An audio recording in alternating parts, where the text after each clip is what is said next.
The end. The end of Lunar 1. We have played basically every iteration of, well, I say basically, we've played every version of Lunar 1. If we don't count Touched at this particular point, every version, which isn't really going to be distinct enough from Complete in its iteration, we've played all of them. We've played Lunar Legend. We've played Lunar Silver Star Story Complete. We've played Lunar, the Silver Star on the Sega CD. And now we have ended, years later, from when my journey first began with Lunar Silver Star Harmony. I will say that out of all the versions of Lunar 1 I have played, this is absolutely the worst of them, unfortunately. It's going to score a 72. It's still, I mean, it's going to be less than solid. Okay, unfortunately, we're going to hear wings if I keep it on here, so I think I need to get to like a load screen, just so that it isn't going to do that. But basically, I'm giving it a 72 overall. 75 is kind of my solid benchmark. It's not unforgivably terrible to the point where I like absolutely cannot play it and to where I feel it has absolutely zero flow to it.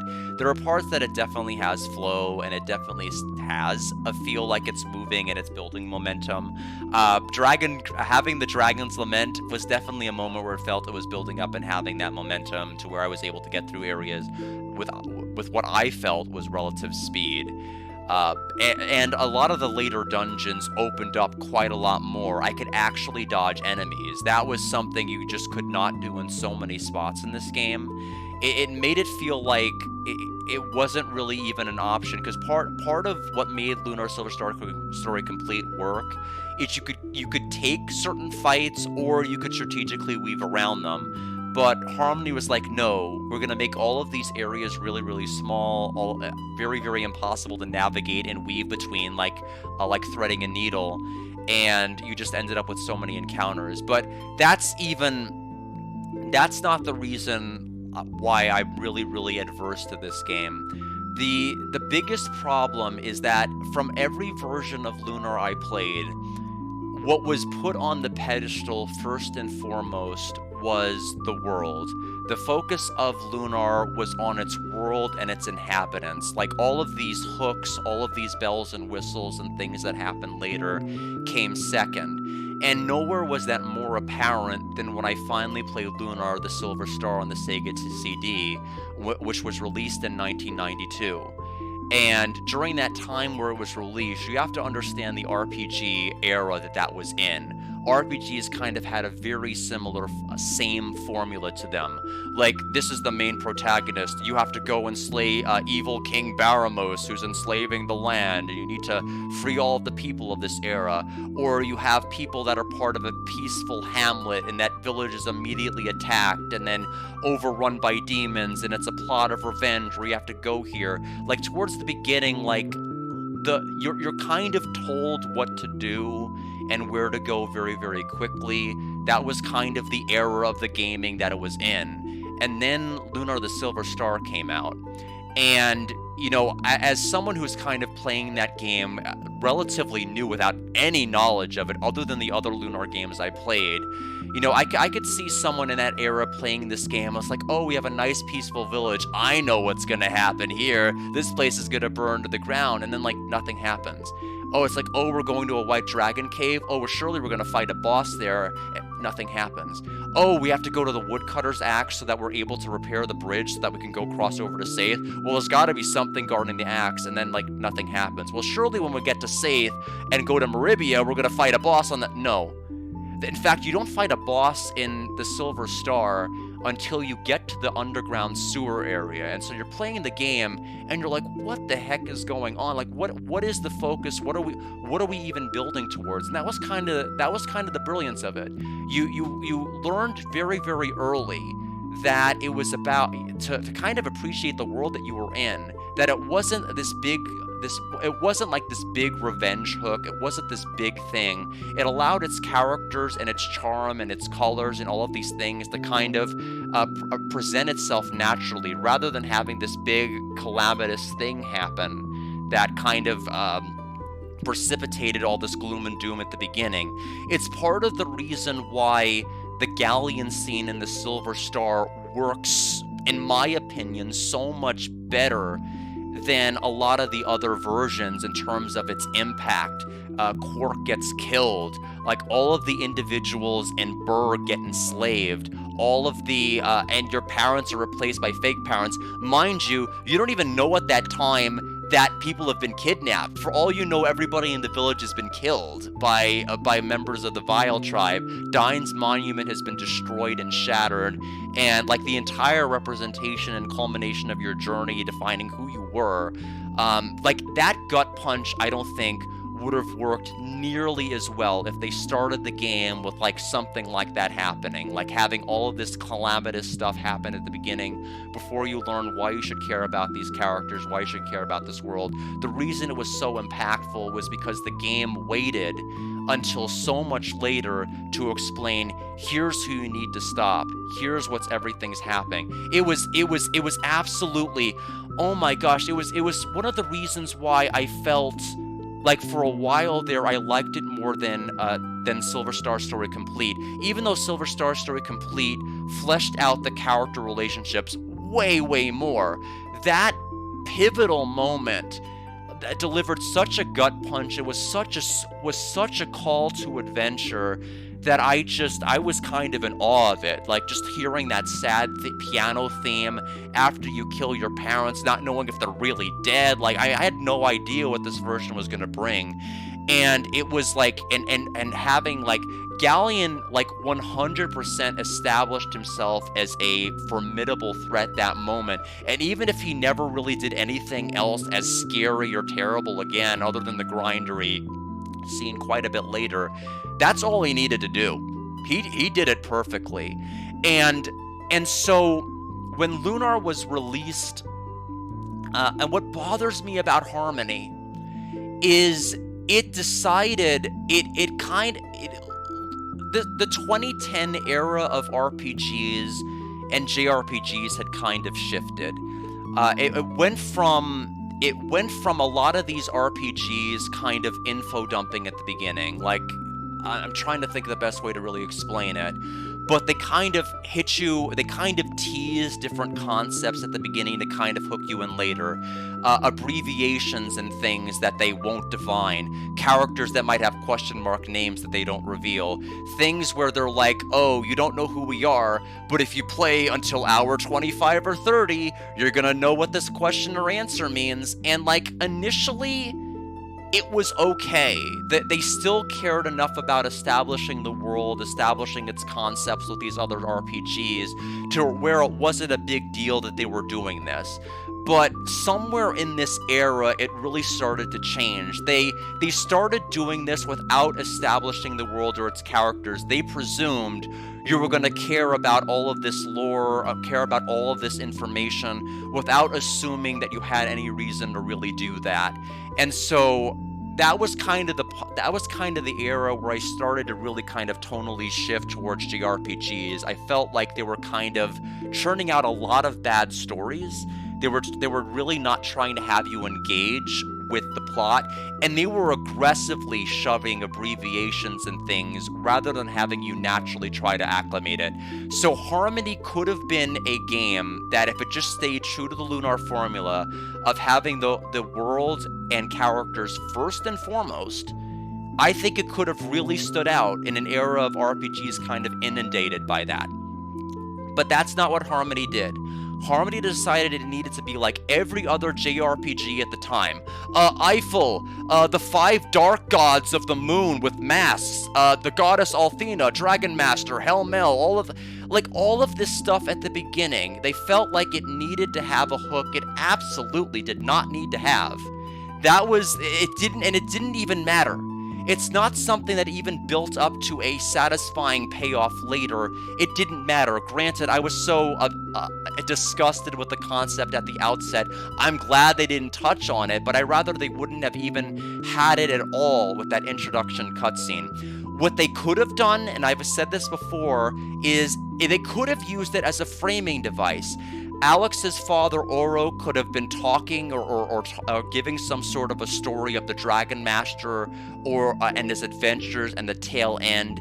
It fades to black. It cuts to an adult Alex, and then he says the final words of those stories while he's at Dine's monument, kind of establishing very, cleanly and succinctly why he believes that, why, he's so interested in the Dragon Master Dine and his stories. Remember, Alex's father could have easily been the Dragon Master. It was basically more or less a coin flip as to who went and who stayed. It could have easily been Oro that went and became a Dragon Master, and Dine that stayed back in Berg.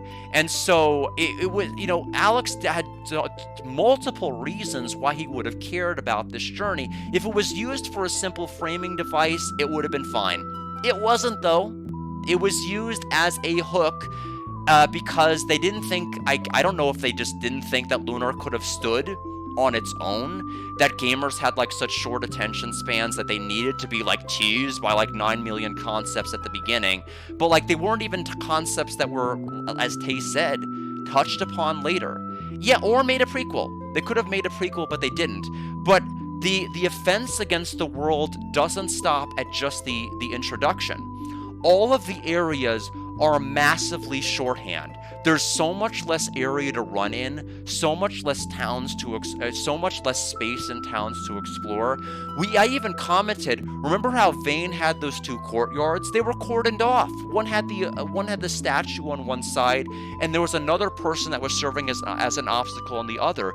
You could not run around the full space of that area. The world map was gutted. You could also say, but Guard, the world map was gutted in Lunar Legend. What are you talking? But Lunar Legend didn't lose the fact that the game is called Lunar and it's about the world. This game really seemed to have lost huge perspective on that fact. And also, a lot of the character models and sprites, they were reused quite a lot. And I know several of the character models and sprites were reused a lot in the other versions too. But you would literally have two male NPCs that would look exactly the same be in the same room as each other. And you would have characters that are supposed to be spread out in dungeons all be in the same room as each other, because again, they're condensing all of these areas, they're condensing all of the space, meaning that the illusion of having a wide, diverse cast and a wide, colorful world is somewhat shattered and dulled by the fact that they're doing that. And so, when I, how I made fun about all of the lost people in the Vane Transmigration Circle, being lost in the same room. Well, that's pretty convenient. They get to hang out with each other, but that's not how it worked in Complete. It never ended up working that way. And so, my distaste, it really isn't Guard's upset because he got lost in a dungeon for an hour because he missed a story trigger. That was upsetting, but that's not a reason why I would never want to really try to re-experience this version compared to another. It really has a lot more to do with just the framing and everything else. It has nothing to do with the voice acting. It has nothing to do with the new rendition of Wings or Wind's Nocturne or anything like that, but it has absolutely everything to do with the fact that I think this game lost pivotal perspective as to what made Lunar good. And it made a lot of questionable choices in terms of its visual presentation, its shorthanding of areas, its abbreviated world map view rather than having a world map you could walk in Silver Star Story Complete, or have encounters in the Silver Star. The world map in the Silver Star was so much more fleshed out and interesting than this version of it will ever be.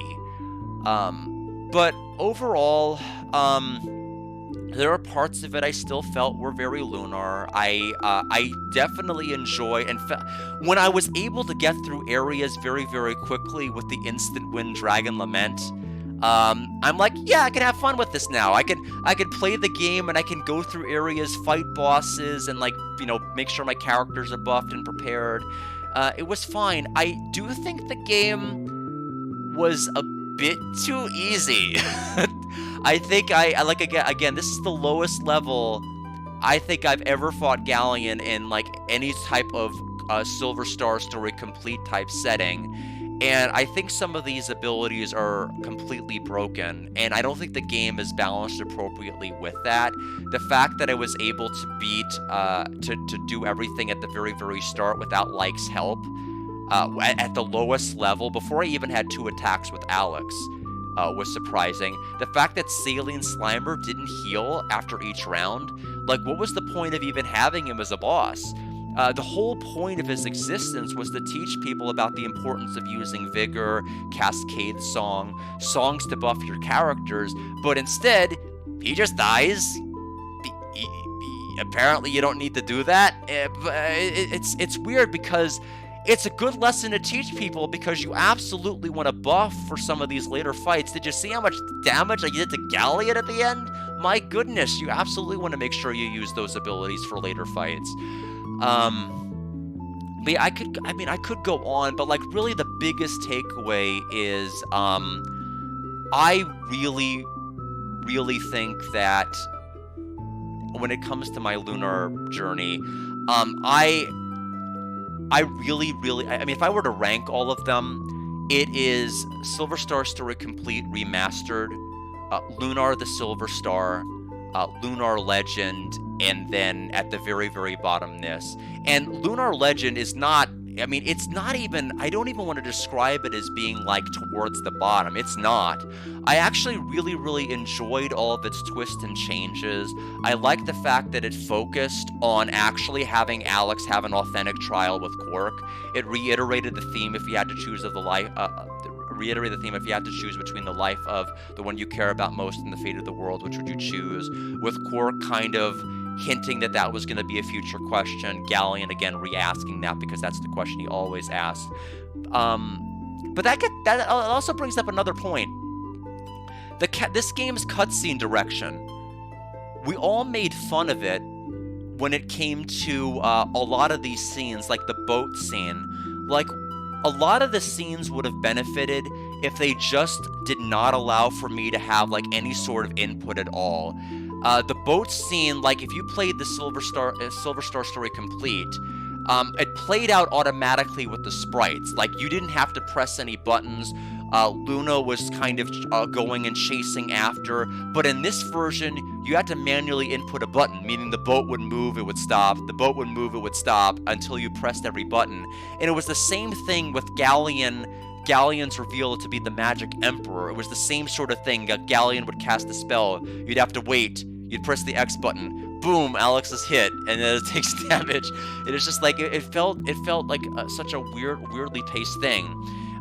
Even Lunar Legends scene with Luna, joining you was better than that. And Lunar Legend didn't even have a fake out. Remember, Lunar Legend, we had that scene with Alex's mother towards the beginning of the game, where her and Luna had a conversation, and she basically said, "Go to Alex." And then they had that hug with the custom art of them hugging, and she left. Every impediment that Luna had to staying behind in Berg was removed at that moment. They did the Harvest Festival, the only game in the series to actually do it. They did the Harvest Festival, Alex and Luna did, and she had the blessing from her parents. Whereas in the other versions of the game, she was like, I'm worried about Alex's parents, who's going to leave after them, and so there wasn't an intrinsic wrenching debate she had to have. She just came along, and it was only until Silver Star Story Complete and me playing Lunar the Silver Star that I even knew that this entire debate was even a thing. But yeah, Harmony is by far the worst iteration in terms of its cutscene direction, and the portraits completely blocked the background. We kept with the grindery scene and all of the other scenes, there were multiple points where the entire portrait art would just block the background, which was very, very different from the Lunar text boxes that did not kind of interfere with the action and what was going on. The overworld monster sprites, I wasn't really bothered by the overworld monster sprites, although some of them I think were repetitively used too much. I do think it is sad we lost the grunts. I liked them going, hey, and go, wah! Like that one little monster that kind of screeches when it gets close to you. I do think, don't ask me to make that sound again, but I do think that those I mean, it added a level of charm. Like, all of us who've played Lunar have those monster sounds probably integrated in our head. We know what they sound like. We know we know what they're absolutely. We like I will go back past certain monsters and I'll know what they'll sound like before I even see them. I'll know this monster's gonna go hey. I'll know this monster's gonna go. It's gonna make that little tingling sound like the like those stars. But in any event, at this point, I am yapping and yapping. I've basically said what I really had to say about this game. The thing is, the worst version of the next game we have is Cosmic Fantasy 4. And to just give you an idea, I gave Cosmic Fantasy 1 a 71, 2 a 59, and 3 a 50 score. And so if you're curious, wow, this game scores 22 points better than the last game you played. We'll have to see. Well, 4 could turn it around. Yeah, it was a good yap. I mean, again, I think it's painfully obvious I don't have a script or anything prepared beforehand when I do these yaps. So there's times I kind of get lost as to like where was I going with this comment again. But with like, but I'm, the thing is, I am glad I at least finally got to play this. And try it, so that I can definitively say to people, do not play it. And for people that were able to get into the Lunar series because of this game, I'm glad you did. But my goodness, you are missing so much. You don't even know. Here's how Cosmic Fantasy could still win. I mean, I'm very, very curious. I mean, again, that is definitely an RPG series of its time, the Cosmic Fantasy series. So I'm very curious to see how. I mean, again, 4 is broken up into 2 parts. There's 4 Part 1, which is its own game, and then 4 Part 2. We're only going to be playing 4 Part 1. Part 2 is going to come at a later date. So people may use it as a nice time to snooze. We don't know what it'll be like. Ultimately, it's not going to be English dubbed. Only Victor Island only localized Cosmic Fantasy 2. Then that's the only one that was English dubbed. So I'll be playing it in its Japanese with the English subtitles. Thanks to Switch 2, not the Switch 2. Thanks to the translation that Idea company made. So I'll be able to do that. But I'll be honest, I think they're AI translated. I mean, it's pretty painfully obvious that they did not do any proofreading of it. I don't think that they did their own translations. Sorry if it turns out that they actually did, but I'm just saying, from having played it, I don't think they did. But in any event, thanks everybody for stopping by on this lunar journey of Lunar Silver Star Harms Me. But thanks again, and on Thursday, we will be playing DigiCarrot on the PlayStation 2, and then I will be playing this game, or not this game, but Cosmic Fantasy 4 on Saturday. Look forward to it. Take care, everybody, and have a wonderful night. Power of the human spirit!